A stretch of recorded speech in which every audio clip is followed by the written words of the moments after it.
Di hutan ini, kegelapan bukan hanya tentang malam. Ini tentang rahasia tua, ritual terlarang, dan makhluk yang tidak seharusnya terbangun. 5 sahabat yang penasaran masuk terlalu dalam dan menemukan hal yang lebih dari sekedar legenda. Inilah dia ceritanya.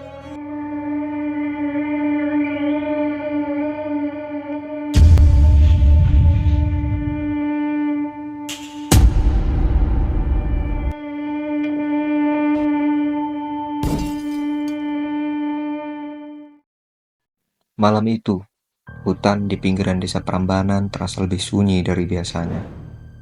Dedaunan tidak bergemerisi, dan udara seolah-olah membeku. Di tengah hutan, sebuah kelompok kecil berjalan dengan langkah hati-hati.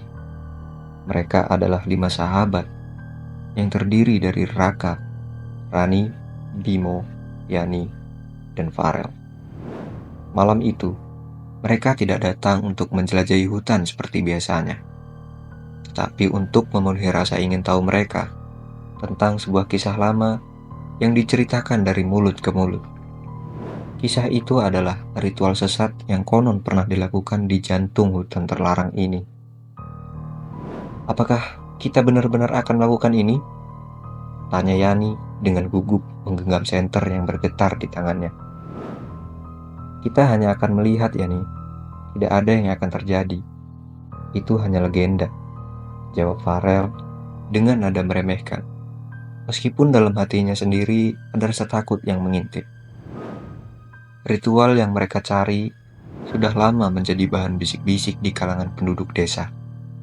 Konon, pada malam-malam tertentu, terdengar nyanyian rendah di tengah hutan, diringi api yang berkobar tanpa asap. Mereka yang penasaran pun mencoba mendekat tak pernah kembali.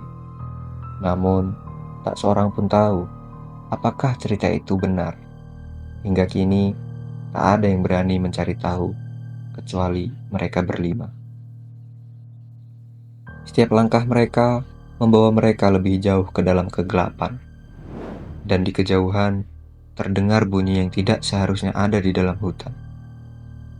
Bunyi itu adalah sebuah nyanyian, nyaring namun samar, dengan nada yang terdengar seperti bisikan dari dunia lain. Kau mendengarnya? Raka berhenti sejenak. Keringat dingin mulai mengalir di pelipisnya. Itu bukan hanya angin. Nyanyian itu nyata dan semakin mendekat. Langkah mereka semakin berat saat mencapai sebuah area terbuka di tengah hutan. Di sana, sebuah lingkaran batu besar berdiri, dipenuhi ukiran-ukiran kuno yang tidak mereka mengerti.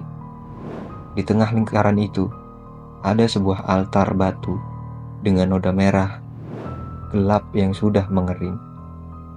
Darah. Mungkin. Sepertinya tempat inilah yang mereka cari. Tanpa disadari, Yani mundur beberapa langkah. Tidak nyaman berada di dekat altar itu. Aku tidak suka ini. Kita harus pergi sekarang, bisiknya dengan gemetar. Tapi sebelum yang lain sempat bereaksi, Raka menunjuk sesuatu di kejauhan. Di pinggir hutan, bayangan bergerak perlahan. Sosok-sosok berjubah hitam muncul satu persatu, berjalan tanpa suara menuju altar itu. Wajah mereka tersembunyi di balik tudung, hanya mata yang bersinar dengan merah terang. Seolah-olah mereka bukan manusia. Ini bukan lelucon, guman Rani dengan suara bergetar. Sebelum mereka sempat melarikan diri, sosok-sosok berjubah itu mulai berbaris mengelilingi altar. Dengan tangan mereka terangkat ke langit, melantunkan mantra dalam bahasa yang tak dimengerti. Suasana semakin mencekam, udara menjadi berat, dan seolah-olah hutan di sekitar mereka berhenti bernafas. Dari tengah altar, tiba-tiba terdengar suara geraman dalam-dalam, seolah ada sesuatu yang sedang bangun dari tidurnya. Ini saatnya kita lari, teriak Bimo menarik tangan Yani. Namun, sebelum mereka sempat bergerak, tanah di bawah altar mulai retak, membuka celah besar, dan dari dalamnya sebuah tangan hitam dengan kuku panjang dan tajam merangkak keluar. Itu bukan tangan manusia. Tubuh yang besar dan menjijikan mulai naik dari selah itu, mengeluarkan bau busuk yang menyengat. Teriakan melengking terdengar dari salah satu penjaga jubah, dan seketika makhluk itu merobek tubuhnya, menghisap darahnya dengan kecepatan yang mengerikan. Mata mereka yang menyaksikan pemandangan itu membelalak dalam ketakutan. "Kita harus pergi, sekarang!" Farel hampir nangis saat ia berlari ke arah yang berlawanan, diikuti yang lainnya. Tapi ketika mereka kembali ke jalur yang mereka lalui sebelumnya, pohon-pohon di sekitarnya tampak berbeda. Hutan itu berubah, seolah-olah mencoba menahan mereka di dalamnya. "Ini bukan hutan yang sama," mereka berteriak panik. Suara-suara di belakang mereka semakin keras, diiringi tawa keji dari makhluk yang terbangun. Dengan nafas terengah-engah dan hati penuh ketakutan, mereka berlari tanpa tujuan. Apa yang pernah menjadi tempat pelarian dari kehidupan sehari-hari, kini berubah menjadi perangkap kematian. Dan di tengah hutan kegelapan hutan itu, ritual kuno yang dibangkitkan kembali berjanji untuk menuntaskan korbannya. Korban itu adalah mereka. Tidak ada yang pernah melihat kelima sahabat itu lagi setelah malam itu. Yang tersisa hanyalah rumor tentang suara aneh dan jejak-jejak darah yang ditemukan di tepi hutan.